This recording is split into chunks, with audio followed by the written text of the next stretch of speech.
Yo, what's happening people? Welcome back to another FM22 experiment on the channel. My name is Captain GG. Today we have a little bit of a different one. Last time we done a sort of a add a manager into FM and see how we got on. That was with Donald Trump, so if you haven't already checked that out, make sure you go and check that out. We'll link it at the end of this video. But today's episode is about a transfer embargo. As you can see behind me, we have given every single team in the Premier League a transfer embargo for 10 years. Now, the reason why I've gone for this sort of experiment is to see what sort of youth systems these teams have. Have they got the youth systems to be able to compete still in European competitions without being able to sign players from any team? No teams, no transfers, boys, nothing. They have to use their youth recruitment and their youth systems to bring those players through. Now, some teams will have good youngsters in their team that will be able to carry all the way through, i.e. United will have Jadon Sancho, who will probably still be playing in 2031.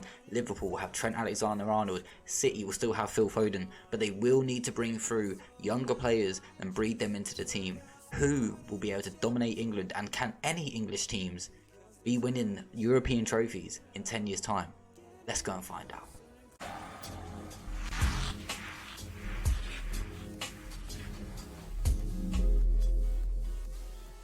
Okay chat, so here we are. The simulation is complete. We have advanced 10 years into the future. I was going to do this stage by stage, go 2 years, 5 years, 10 years. We did do it like that, however I forgot to save it after 5 years.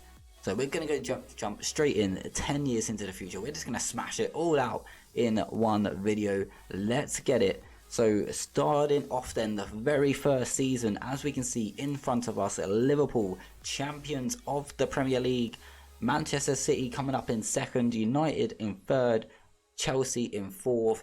Big gap between Liverpool and Manchester City, pretty close between United and Chelsea, and then again it tails off a little bit towards Arsenal, Tottenham and Leicester, or Tottenham, Arsenal and Leicester. This is sort of how I expect the Premier League to be in real life, hopefully, because I'm a Liverpool fan. Of course, I want that to be the case. I would expect Chelsea to finish above United, however. But yeah, that's pretty standard. Not seeing anything out of the ordinary really there. Leeds struggling a little bit down in 16th. Brentford have been relegated. Unfortunately, I'm a little bit upset by that. I like Brentford. I think they're a decent side. Brighton have gone down in the first season, and Norwich have also gone down inside the first season, as to be expected really for Norwich. We will go and have a look at the cups and stuff in a moment, but we are just going to continue on with the league. So into season 2 then, as we can see, Liverpool champions again, 6 points the gap this time. Again, Manchester City have finished in second, so again runners up for them. Chelsea coming up into third this time, United in fourth, so it's the same top four. It's the same 3 in 5th, 6th and 7th, just in a different order this time. Again, pretty much the same sort of points. Chelsea got a little bit closer to Liverpool and Manchester City on this occasion.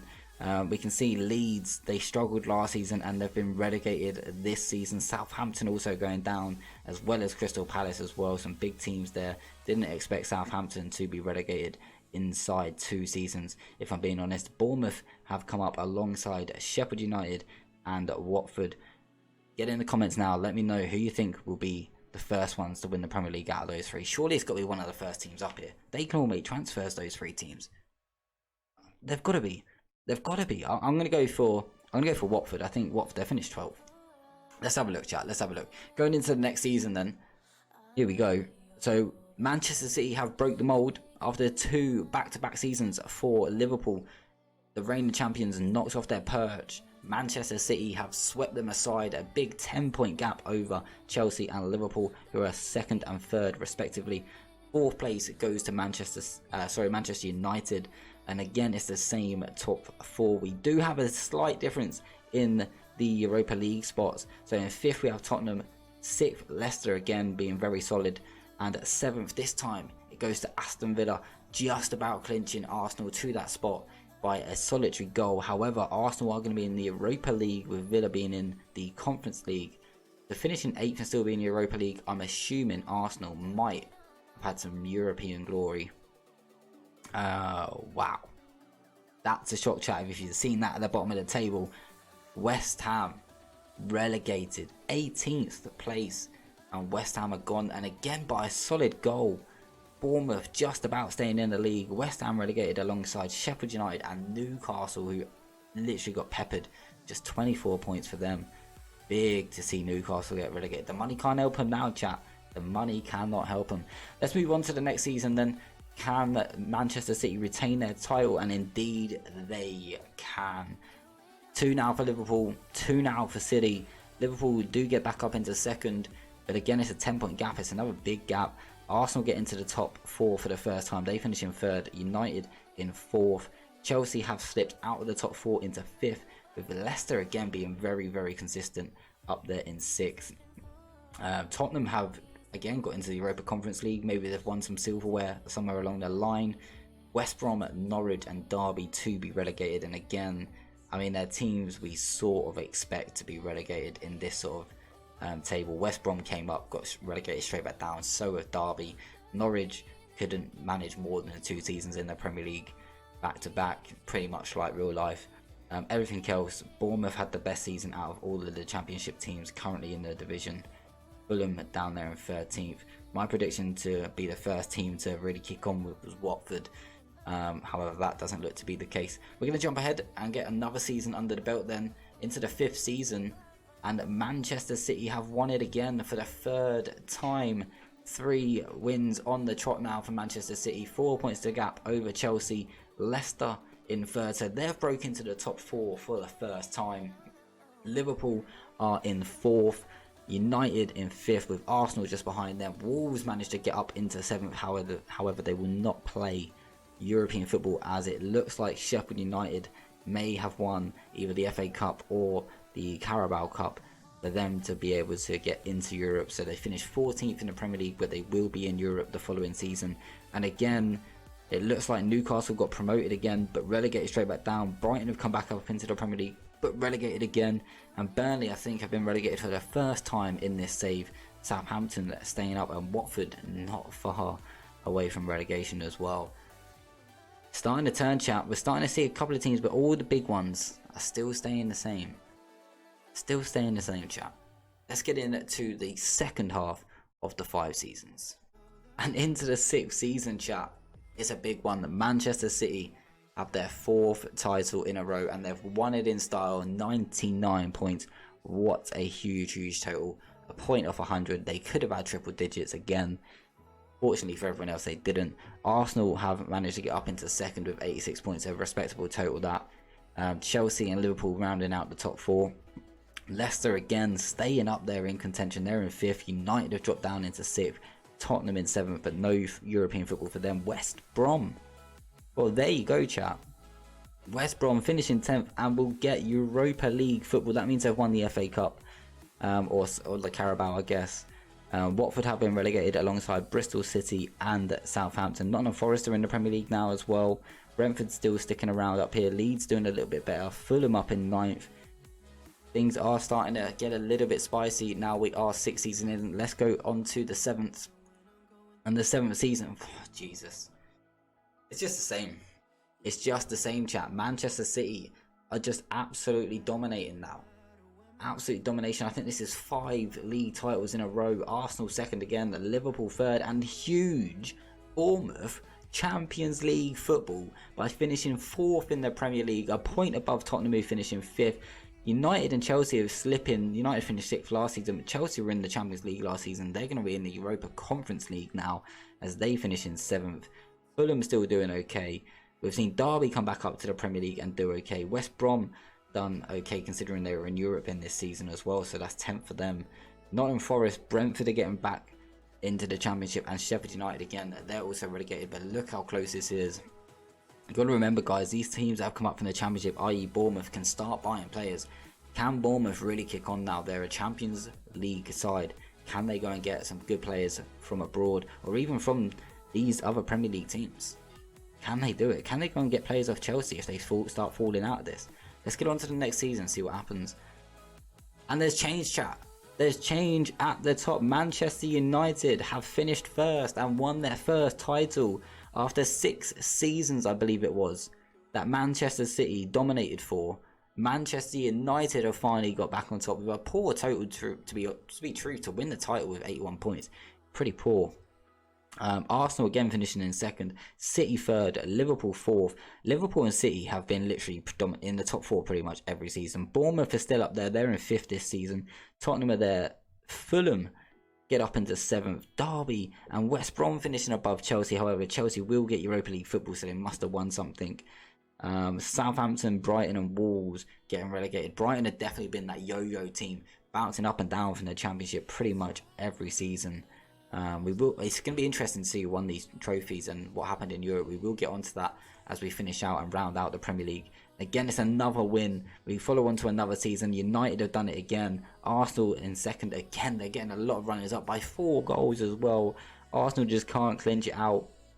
Manchester City finishing in third. Bournemouth again back up into the top 4, back into Champions League football. Tottenham and Fulham. Fulham have finished 6th. Stoke, they've literally just come up, and Stoke have finished 7th, above Liverpool, who are out of Europe, chat. No more European football for Liverpool, or Chelsea, who have finished 10th. It's starting to change, chat. Who's going to be the first big team to be relegated? Leicester. They're done. They were consistent, boys. Every season they were in the top 6, and now they're relegated. Jamie Vardy's done. He's retired, and Leicester have fallen off the face of the earth. What a shock. Everton also going down as well.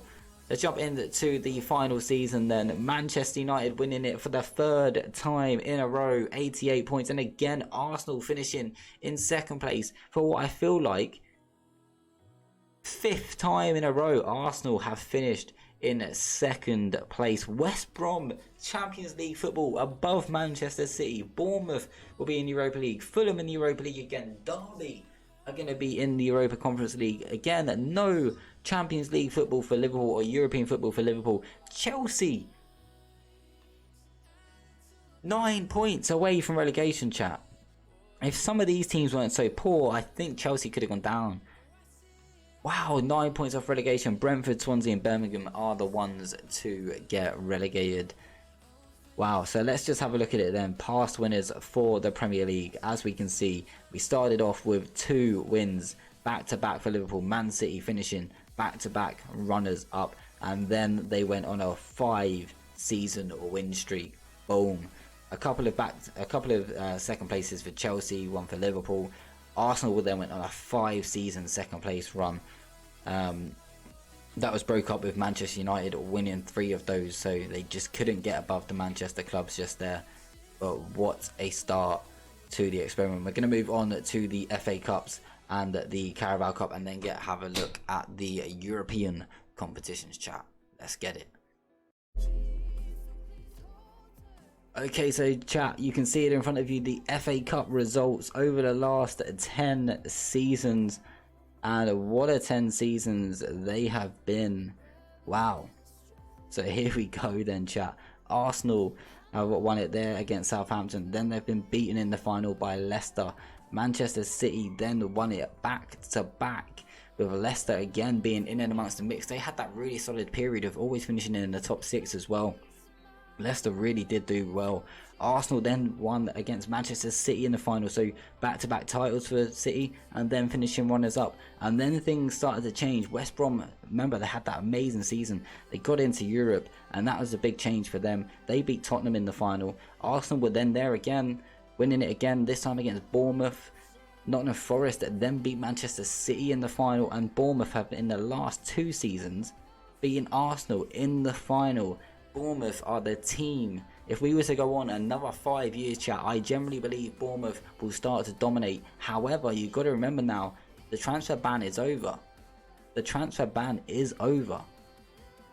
Will Bournemouth be able to keep competing against the big boys? And they're going to have a hell of money, chat.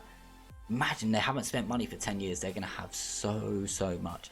Let's have a look at the Carabao Cup then really quickly. Manchester City have won it two times. Okay, United have won it just the once. Bournemouth have got a win there. West Brom, Sheffield United, Tottenham, Leicester and Chelsea. No Liverpool win in the Carabao Cup. Moving on to the Community Shield, and it has been dominated by Manchester City. Leicester with 1, Liverpool with 1, Man United with 1, Bournemouth there with 1 as well. Bournemouth having a really good season. and the JPT. Any under 23s won it. Just Chelsea here coming up in runners up. No other under 23s winning it. If the clubs had utilised this competition for the under 23s, maybe they could have progressed a couple of players on a little bit better. So the other trophy that we then want to have a look at is obviously then going to be the Champions League, and what has happened in that. Well, obviously Chelsea aren't in the Champions League, so we're going to have to go back a couple of seasons. We'll start off with the Europa Conference League then, chat. So we'll go to the past winners, and this is all obviously since the game launched. So it started off with 2 foreign teams winning it back to back. Arsenal then in the 3rd season were the first English club to get to a final, and they did win it. And then it was quite a few seasons before, it was 3 seasons before Manchester United, 4 seasons later, managed to get the win over Club Brugge in the final. Chelsea then won it the following season over Atalanta. Napoli and Nice then fought it out, and then Stoke have won a European trophy, chat. Stoke have won a European trophy. That's all you need to hear tonight. That's all you need to hear tonight if you're a Stoke fan. Moving up into the Europa League then, and you can see here United have won 1, City have won 1, Chelsea, Arsenal, and that's it. Chelsea, Arsenal, City and United have won 1 each. Other than that, not really much. United have come runners up just the once there, Tottenham there, City there. So in the last 3 seasons we've had runners up, but not being able to win the tournament. Pretty poor display, I think, there. Winning it, England won it 4 times out of the 10 years. Well, to be fair, I guess with the transfer embargo, that is not so bad. If we get into the Champions League, then here we go. Wow, look at that, chat. Did not expect to see this. So obviously Chelsea won it in real life against Manchester City here. Juventus won it in the 1st season. Liverpool then won it in the 2nd. Then 2 back-to-back for Barcelona, Juve, Barca, Inter. PSG have won it twice, and then back to Juve. So Juve and Barcelona and PSG have been the teams that have really dominated it, with Liverpool getting one. They're the only English team to have won the Champions League in the experiment. But you can see here, Manchester City 1, 2, well, that was obviously real life, but 1, 2, 3, 4, 5 times they have been runners up in the competition. 4 in a row if you include the IRL as well. Juve won in between, so it was nearly 6 in a row. Or that's just crazy. You've got to feel sorry for Manchester City. Still haven't won a Champions League trophy. Real Madrid have started to get back into it as well, only coming runners up though, 2 years on the trot. But mad. So England even lost a bit of a foothold on the Champions League. I feel like England have a massive foothold in real life at the moment on European football. In game they lost it, but that's what happens when you give every single Premier League team a 10-year transfer embargo. Guys, if you've enjoyed the episode, I really would appreciate it if you'd smash that like button, hit that follow. Bournemouth are going to be the new team. If you want to see a part 2 to this video and see what happens in 5 years time, now people have money back, and see whether the likes of Chelsea and Liverpool can maybe get back up to the top. Are Bournemouth going to continue to stay up there, or are they going to fall off a wagon? Who knows? But drop it in the comments if you want to see a part 2. Like I say, hit that follow button, smash the video with a like, and we'll catch you on the next one. Peace out.